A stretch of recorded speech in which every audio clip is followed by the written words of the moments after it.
Hi, welcome back to Peppy Tinkers and the Italeri Fury build.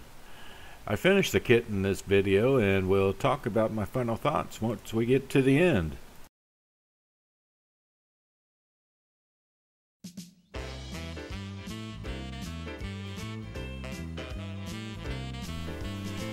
With the bogie wheels already painted olive drab, finishing the rubber on them is pretty easy when they're mounted on toothpicks, especially since they were painted a black rubbery color first.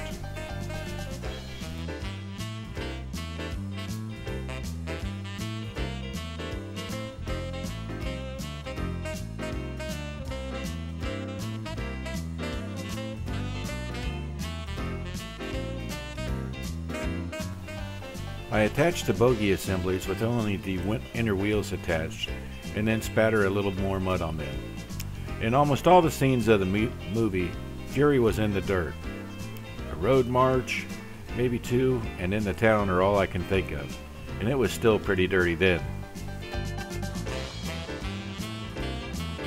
And to coat it flat clear over my top secret mud formula.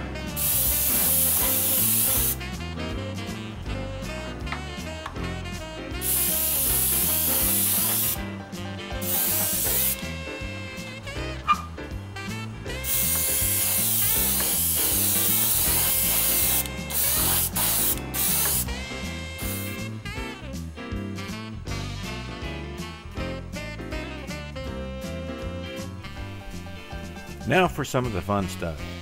I try to follow the paint scheme from the instructions, but it's pretty dark and hard to distinguish. The instructions don't show if the black is continued onto the top of the turret, so I decided to skip it.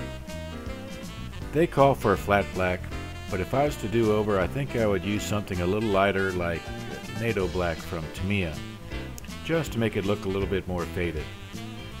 If I recall correctly, there are better pictures and drawings of the camo pattern that was used in Operation Cobra and some of the other Sherman reference materials.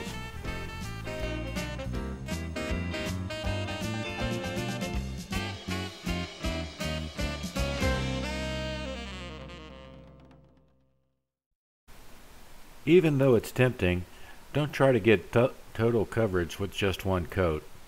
2 to 3 thin coats is what you want to do. I had overthinned this paint, plus it was very humid that day, so that made for some splotchy places. This is usually easy to cover up with another coat or two. Like I said in one of the other videos, I've recently moved to a different climate, and I'll have to tinker with my mixing ratio due to the extra heat and humidity. Get it? Pappy's got to tinker.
The kit decals are kind of on a side.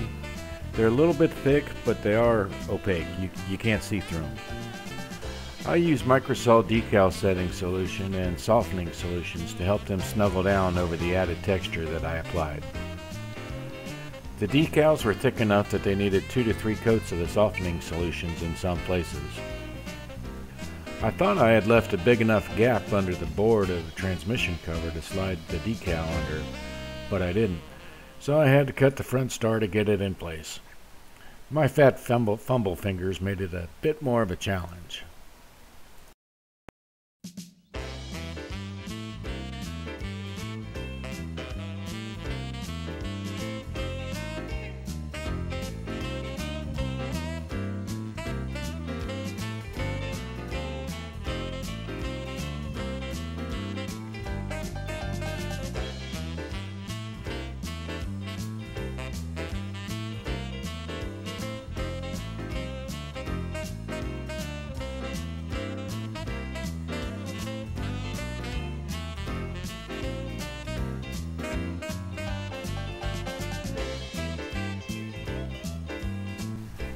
Oh, and I almost forgot to mention, don't forget that you have to apply the decals before you put on the rest of the stowage, and maybe that board on the transmission cover too.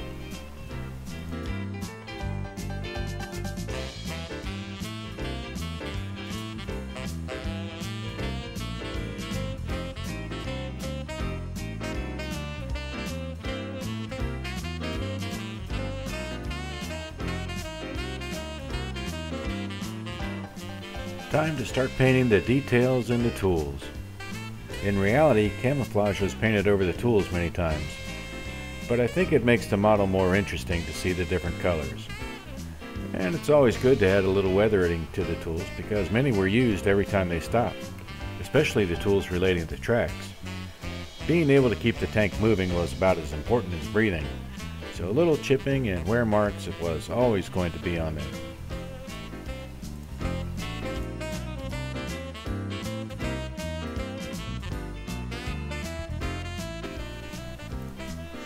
Adding a few different colors to the cans and stowage always makes them look more interesting, especially to a well-used vehicle like Fury that's surely picked up additional items over time.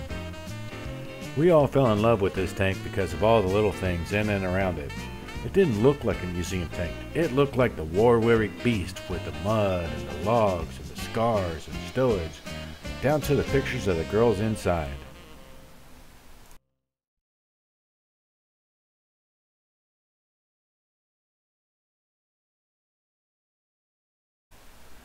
I didn't like that the logs didn't have anything to attach to, so I made some small loops with brass wire.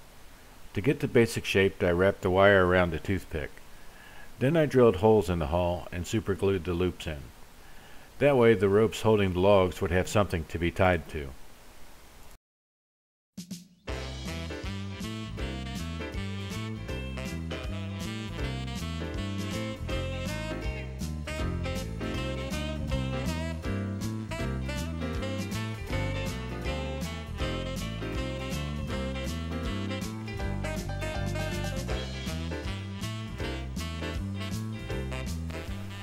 I tried to give the stowage and other gear as much attention as I do the rest of the tank with the painting and the detailing.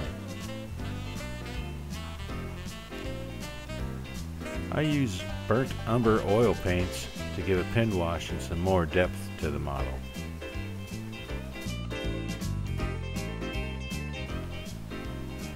The tow cable in this kit is from the old tooling and it just looks like garbage.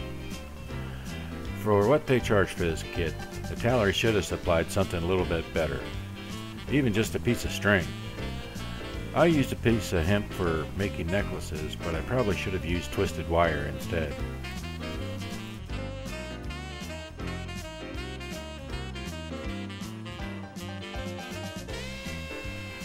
While Italeri did use some of the newer stowage parts, most were from the same old tired molds of the 70s, and it showed.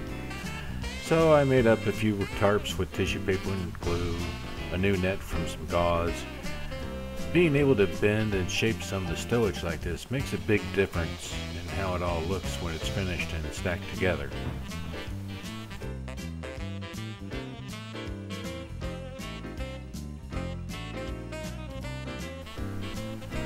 I add a final spattering of mud to the kit and seal it in.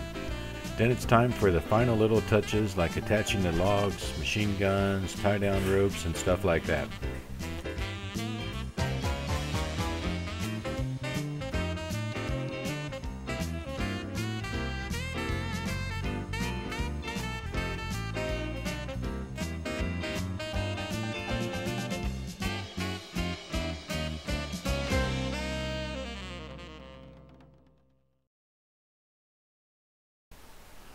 And here is the final version, and I must say that I'm rather pleased with it. For the most part, it was a fun and easy build. I'm sure that I spent more time painting and weathering than I did gluing and fitting, and to me that's the more fun part anyways.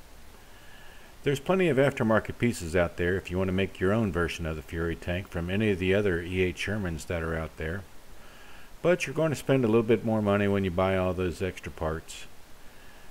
The Italeri kit can do the job, especially if you change out the plastic logs for real wood, maybe throw in a few more handmade tarps and get rid of that tow rope. Figures, well, you got to look a little bit harder for those.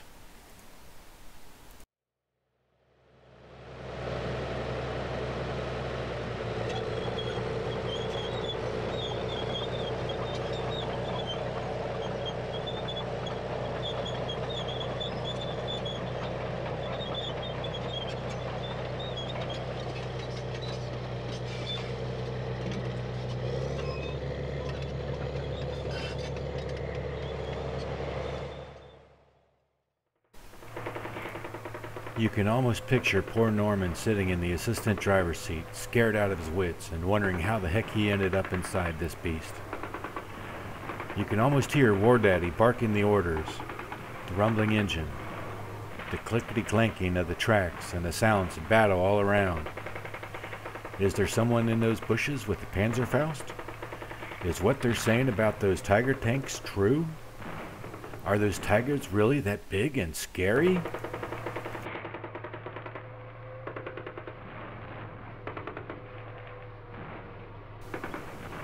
Thanks for watching my video, and hopefully you enjoyed it as much as I enjoyed making it. If you did, hit that like and subscribe button, and see you next time on Pappy Tinkers.